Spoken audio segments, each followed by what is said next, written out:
Hey guys, welcome back to the channel. So on today's video, we're going to be working on the Avalon today. This car has about 140 something thousand miles on it, and the spark plugs have never been changed. This thing's got the 2GR-FE engine. It's a very common engine on Toyotas that's used on the Sienna, the Highlander, the Camry, and a few other vehicles. So this is the same process for those other vehicles, except for maybe the access to the back two bolts. That makes it really the hardest thing on this motor to actually do. The front three are very easy. The rear three are very hard. So in today's video, we'll go through all the steps to access all this and get this thing changed out along with all the parts we need. So stay tuned.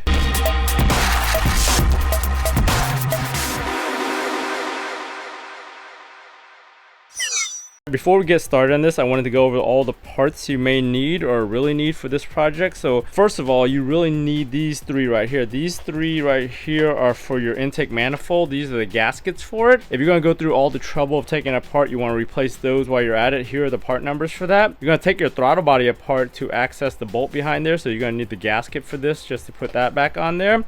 This is optional right here, but since you have everything off, you might as well replace your PCV valve. This is the crankcase ventilation that goes to your intake. Go ahead and get this thing. It's like $5 to replace it. And then I picked up a few extra bolts in case something happens or if I strip the head or anything. These were like less than $1 each, so I picked up a few of these just in case. Here's the part number for that, but these are actually the bolts that keep the intake manifold onto the head. Next, you're going to need the spark plugs. I ended up picking up these spark plugs from the dealership. This is the part number for them right here. These are the Denso FK20HR11s. These weren't much more or much less than buying them aftermarket, so I just went ahead and got them from the dealership. And the reason why I have two sets here, I wanted to go over an issue I had. I ordered both of these from a Lexus dealership out in Arizona. This set right here I ordered at a later time, and this is the first set I had ordered. At first glance, it looks exactly like these are the same ones, the same boxes and everything, but then I started looking because I bought two sets of these, one for the Sienna and one for the Avalon, but I bought them at different times. I think I bought these in like 2022 and I bought these in 2023. I know I've been sitting on these for a while, just I haven't had a chance to replace everything. But I started looking after I saw some reviews and some comments about fake spark plugs, so I compared the two sets I got, and I found out that these I got from the dealership were actually fake. I started comparing the boxes at first, and I saw that the fake set, the red was a little bit off on all the boxes. The letters were fading and rubbing off, and they didn't look crisp and clear. As I compared to the real ones right here, everything was much better quality as far as the box goes. It wasn't beat up like that right there. And then I started comparing the actual plugs themselves. So on a lot of the forums and everything I saw online, the first telltale sign was the color of this thing up here. This one you could tell because the colors and everything look like they're painted on versus the actual metal. And then I started looking at the font and everything and just all the stampings, and the stamping of the fake one just looks way off. And I looked at the real ones and everything was much different on the real ones. And another thing I started looking at was the actual tip of the Iridium. On the fake ones, you could tell that the quality of them between the 6 I had were not all exactly the same versus the real ones. When I looked at the real ones, every single tip on all 6 of them was exactly made the same. It was all the same size, same consistency. When I looked at the fake ones, they all had different size tips. They had different colors. It wasn't a uniform color. It was like a coating or like a solder on another material. So I just started looking more and more into it. Then when I put them both side by side, I could tell even more that everything was different. You can see right here, just even on camera, this is the real side right here on the left, and the color of the tip on this side, you can see that color is way different, and it looked like it was painted on versus this thing being the actual metal right there.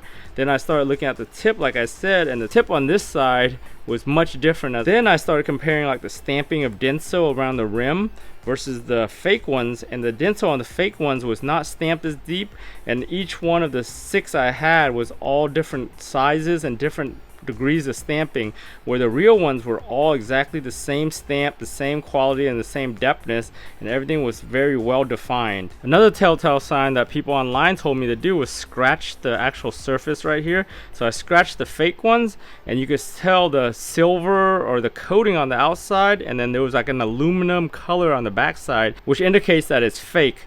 On the real ones, you can scratch it and it's the same metal throughout. So it's the same material and it's solid material instead of a coated copper. So the next sign I saw reading online forums and online reviews was if you line up all the tips right here like this, all the Densos, the D's on them actually all line up exactly the same on these 3 right here, and it's consistent on all 6. On the fake ones, none of the Densos lined up with the D or the tip of these. They were just randomly all over the rim of it.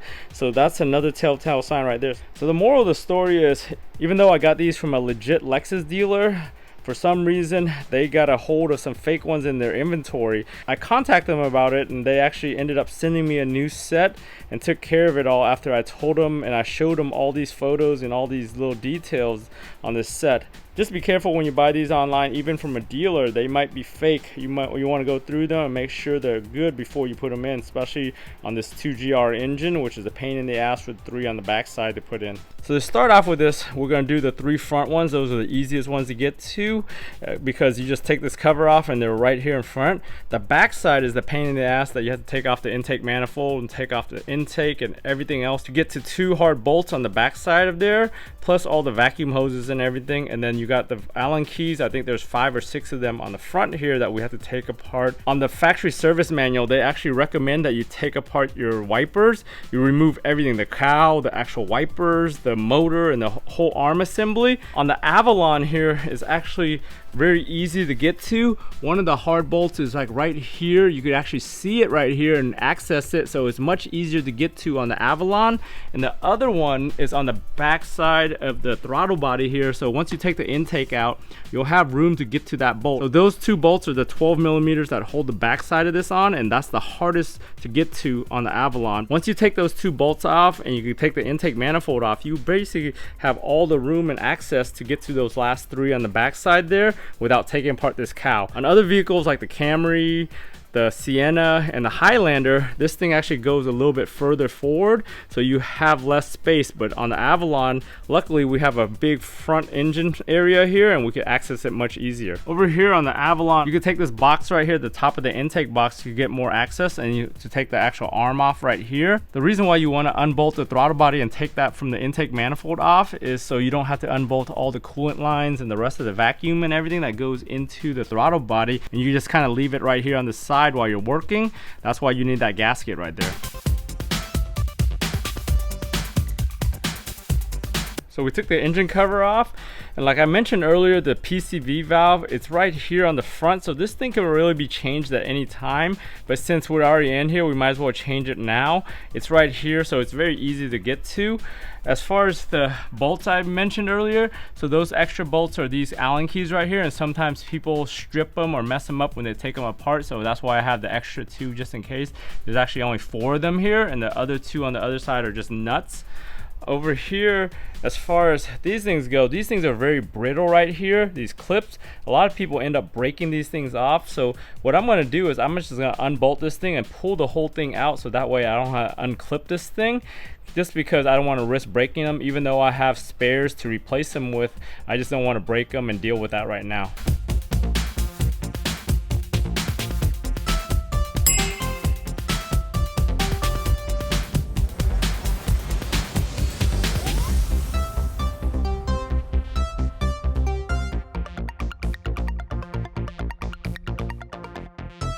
I got everything out with minimal casualties. I did break the clip on here on the edge of that thing. It was a little bit brittle, so I might end up replacing that with one of the spare ones I have. I ordered a few of these just because I know I break these things all the time when I'm working on these. But anyways, once I got in here, I noticed I've got a little bit of oil leaking right here. That's the valve cover gasket right around the hole right here on the outside. It's just a little seepage that's been getting into here, so each one of them has a little bit of that. So I'm just gonna wipe it clean, just wipe the barrel clean. It hasn't leaked bad enough where it's filling up the barrel or anything, so you don't have to worry about that, but you want to check that out. If you have a leak that bad, you probably want to go ahead and just replace your valve cover gaskets along with those spark plug gaskets right there. So I've got my spark plug tool with a little rubber thing on the end to get them out, so I'll go ahead and take these 3 out and then start putting the new ones in.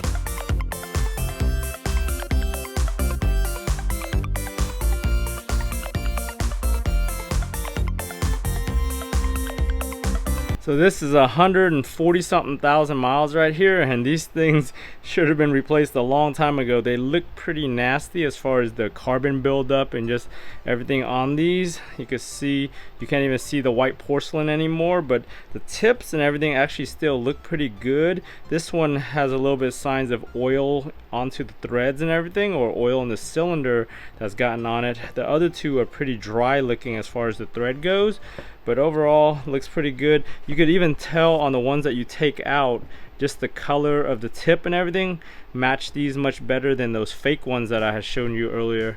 But yeah, like everything on here kind of gives you the same telltale signs of it being real. Like if you line up all three of these, the D on the Denso all line up with the tip right here, so all three of them are exact same spot as far as the alignment goes on the Denso along the rim here, and then the tip of that. The printing on here is different on all of them, but it's a actual stamping. That's what you're looking for right there. So one thing I noticed on the ones I took out, these must be a marking for like the OEM factory plugs or something, because there's an X on the top of the heads on all of these right here. You can see the two X's right there. It's kind of etched into the actual spark plug, so it must be some kind of designation to show that these were original factory ones, because I know this for sure that this car's never had it changed before. So we're gonna go ahead and put all three of these back on this side in. No need to put any anti-seize or any kind of chemicals for Toyota. You just put it straight in, torque it down to 13 foot-pounds. That's very important to torque it down. I did my IS-250 once with the spark plugs and I didn't torque it down. I followed the rules of like doing the quarter turn or 1/8 turn after tight, and they ended up backing out on me. So on these ones, I'm gonna make sure I torque these babies down. So I already checked all the gaps on these before I did anything, and they all are on the factory gap that we need for this. So you want to make sure you check that before you do anything with especially new ones. And that's one of the things with the fake ones I discovered, that the fake ones, they were all at different gapping, where the OEM ones had all the exact same gapping.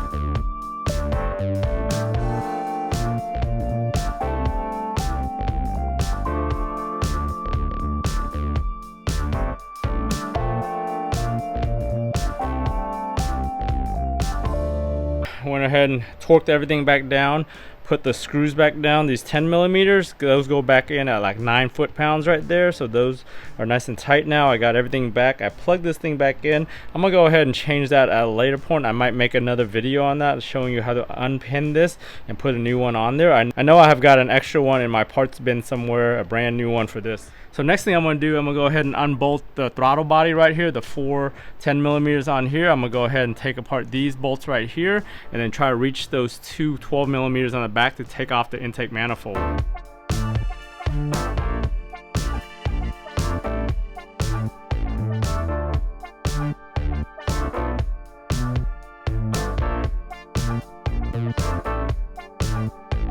Alright, so looking back here, what you're gonna see is you're gonna feel right here on this spot there's a 12mm and there's a bracket that goes to the valve cover.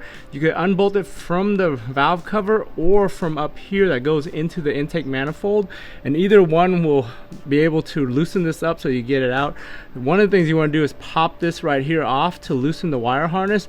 That way it clears out the bolt that's onto this intake manifold. That's probably the easiest way to reach it without removing this top piece right here. So we'll go ahead and try to do that right now. Just move this harness out of the way and do that. You might as well unplug this thing now also, because this thing needs to come off anyways when you take this out.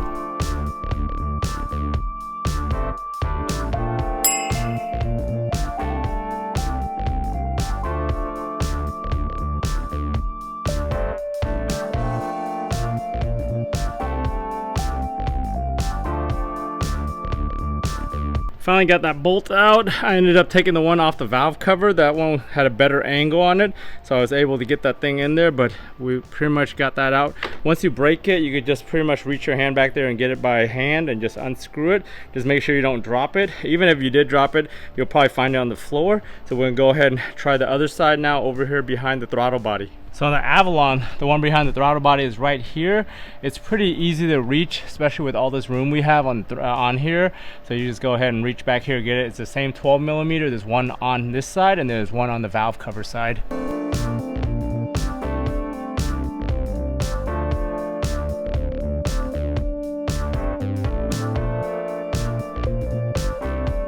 So that was pretty easy, much easier than I thought it was gonna be as far as it goes for those two hard to reach ones. So that's the bracket right here that goes to the valve cover, and you can just unbolt it there. You just gotta move the brake booster hose out of the way right here. That one goes there.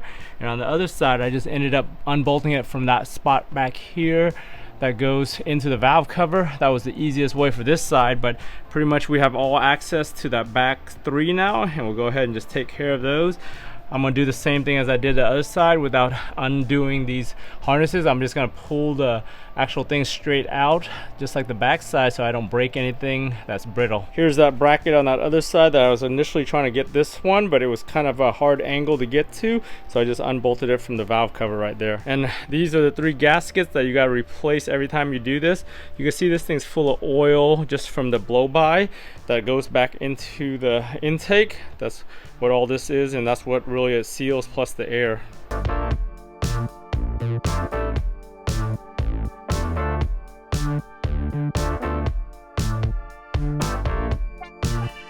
Alright, so I ended up undoing all those harnesses right there, undid that little 10mm right here just to make sure this harness was loose, and then unbuckled that 4-pin right there that looks like an O2 sensor.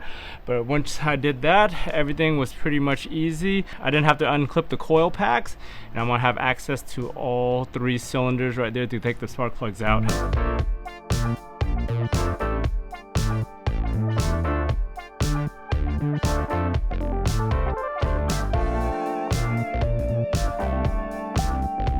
So these three came out pretty easily too. You can see the tips of these are actually in really good condition as far as the gapping and the Iridium goes, but you can again see how fouled they are, and just all the oil from the blow-by on here. This does have port injection. I don't think it has direct injection on these engines, so the port injection should burn off a lot of this stuff, but there is still a lot of oil and blow-by on these. But you can tell the three on the front side are much drier than the three on the back side as far as the oil buildup and just all the gunk on them. But we'll go ahead and change those things out, go ahead and put all these new gaskets in, and put this all back together.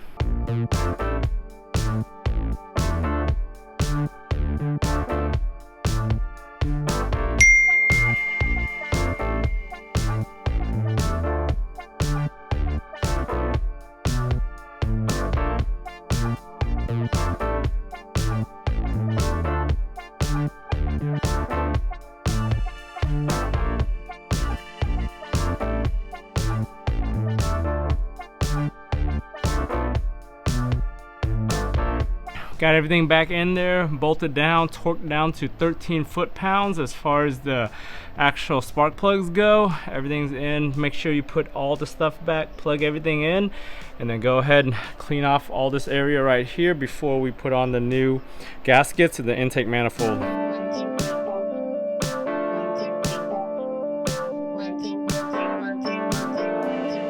Alright, go ahead and put those gaskets on. They basically go in one way, and they can flip either direction as far as side. They're both the same. Same with the round one right here. It's pretty much the same. You just got to fit it into that little notch right here to match it up, and that's pretty much it. Everything else fits either way. So I pretty much cleaned up everything as far as around the intake manifold and everything. I blew out all the dust and stuff that was in here just because I wanted to make sure everything is clean while I had it all taken apart. So now we'll go ahead and put everything back together, hook all the hoses back up, and just bolt everything down. I ended up not needing those 2 extra Allen keys that I bought just because I didn't mess up anything, so that's good. Those things that I took apart, the heads are still good. I didn't strip anything, so we'll go ahead and just time lapse and get through all this stuff put back together.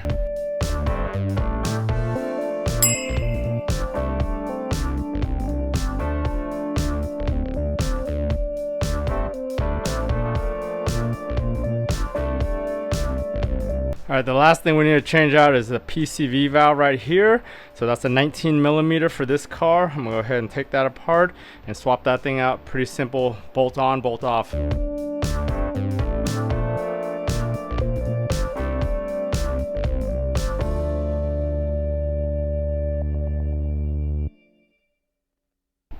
So this thing looked like it was pretty good. It's still, if you shake it, you can still hear the valve inside, but these things need to get periodically changed on this car anyways, on pretty much any Toyota. So this is pretty much a $5 part. Make sure you change these often. This is a check valve that lets the oil out of the vent and into your intake, so if it fails, it might let too much oil in. So pretty much got everything put back together, bolted up, got all those 10 millimeters and those Allen keys put back in. If you really want to torque those down, it's probably only like 9 or 10 foot-pounds for those bolts, but pretty much everything is plugged up. Make sure you plug your map sensor and everything back in, all your vacuum hoses that you took apart once you took all this out, and it's pretty straightforward without having to remove that cowl. This thing is like an hour and a half job if you guys are quick and you know what you're doing and you don't break anything. Hey guys, thanks for watching all the way to the end of this quick video on changing those spark plugs on the 2GR-FE engine on the Avalon. As you can see on the Avalon, we got a bunch more room to work with compared to like the Sienna, the Highlander, or even the Camry, and we were able to do this pretty quickly and easily. If you guys have a Camry or one of those other vehicles, I really suggest that you take apart the wiper cowl and take all that apart to access all this, but on this car it's pretty quick and easy. If you guys found this video useful, give it a thumbs up. If you haven't subscribed to your channel, go ahead and subscribe to your channel, turn on bell notifications to get notified every time I upload a video. Remember, for all these different projects, if I can do it, you guys can do it. I want to thank you for watching, and I'll talk to you guys next time.